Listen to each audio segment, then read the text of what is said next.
Good morning all of you. और ये आज जो है 2 दिन के बाद हमारी क्लास स्टार्ट होने जा रही है। किसी कारण से हम जो है क्लास अटेंड नहीं कर पाए और हम जो प्रेजेंट इंडेफिनिट टेंसों के बारे में आपसे बातचीत कर रहे थे। तो हमारा जो पहला टेंस है वो है प्रेजेंट इंडेफिनिट टेंस।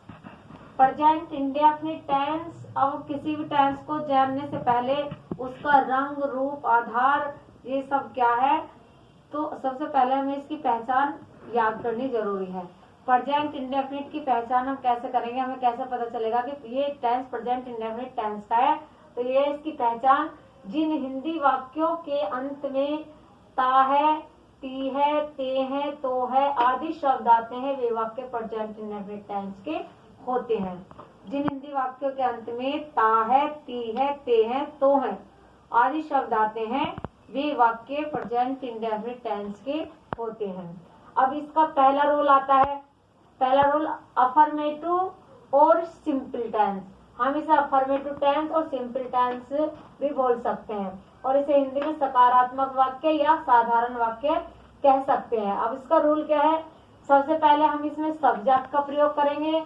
सब्जेक्ट का मतलब है कर्ता, काम को करने वाला। उसके बाद हमारा क्या है, वर्ब। वर्ब को कहते हैं क्रिया। उसके बाद वर्ब की फर्स्ट फॉर्म का प्रयोग करेंगे। उसके बाद हम एस या एस का प्रयोग करेंगे और उसके बाद हम ऑब्जेक्ट का प्रयोग करेंगे। ऑब्जेक्ट को हिंदी में कहते हैं कर्म। जैसे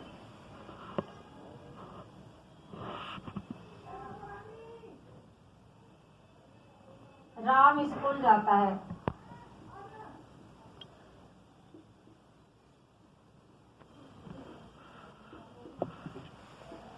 राम स्कूल जाता है। अब ये जो हमने नियम लिखा है इसी के आधार पे हम इस टेंस को बनाते हैं। तो सबसे पहले राम क्या है, राम है हमारा सब्जेक्ट, कर्ता, काम को करने वाला। सबसे पहले इंग्लिश आएगी राम। उसके बाद क्या है हमारा वर्ब। वर्ब क्या है, हमारी जाता है। तो हम वर्ब, हमारी जाने की क्या है, गो, जाने की है गो। अब वो कह रहा है कि वर्ब की फर्स्ट फॉर्म में एस चाहिए, तो हमारा यहाँ पे ओ है, इसलिए हम यहाँ पे ई एस का प्रयोग करेंगे। Goes to. कर्म क्या है, हमारा ऑब्जेक्ट क्या है, स्कूल, क्योंकि हम पढ़ने के लिए, कर्म करने के लिए स्कूल में जा रहे हैं। तो यहाँ पे हमारा क्या आ जाएगा, राम गोज टू स्कूल। अब हम एस या ई एस का प्रयोग कहाँ करते हैं, इसका एक रूल है। जहां क्रिया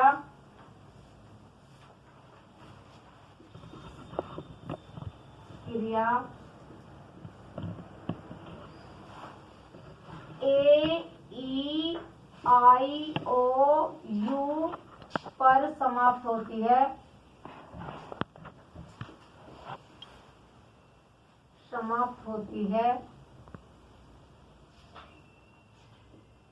वहां ई एस का प्रयोग करते हैं।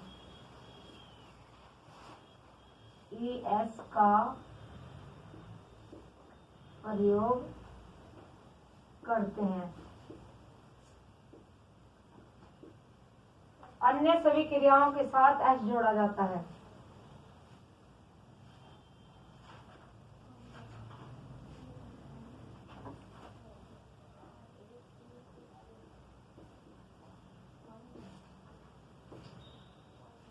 क्रियाओं के साथ एस जोड़ा जाता है।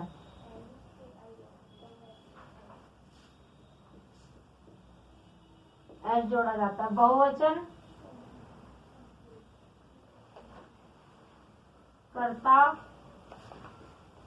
के साथ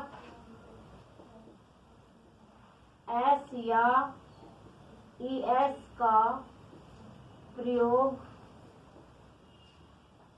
नहीं करते हैं।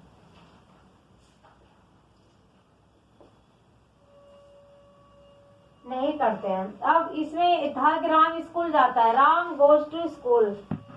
अब ओ एस ई एस का प्रयोग हम कहाँ पे करते हैं, जहाँ क्रिया ए ई आई ओ यू पर समाप्त होती है वहाँ ई एस का प्रयोग करते हैं। अन्य सभी क्रियाओं के साथ एस जोड़ा जाता है और बहुवचन कर्ता के साथ एस या एस का प्रयोग नहीं करते हैं। अब जैसे इसमें राम गो क्रिया में ओ आ रहा है, इसलिए हमारा ईएस का प्रयोग हुआ यहाँ पे। यदि इसकी जगह ई आ जाता तब हम ईएस का प्रयोग करते, आई आता तब हम इसके साथ ईएस का प्रयोग करते, ओ आता तब हम ईएस का प्रयोग करते, यू आता तब हम ईएस का प्रयोग करते हैं। और अन्य इन सब 5 वोवेल्स को छोड़कर जो भी शब्द आते हैं उनके साथ एस का प्रयोग करते हैं और बहुवचन कर्ता के साथ एस या एस का प्रयोग नहीं करते। आज की ये क्लास यहीं पे समाप्त होती है। जय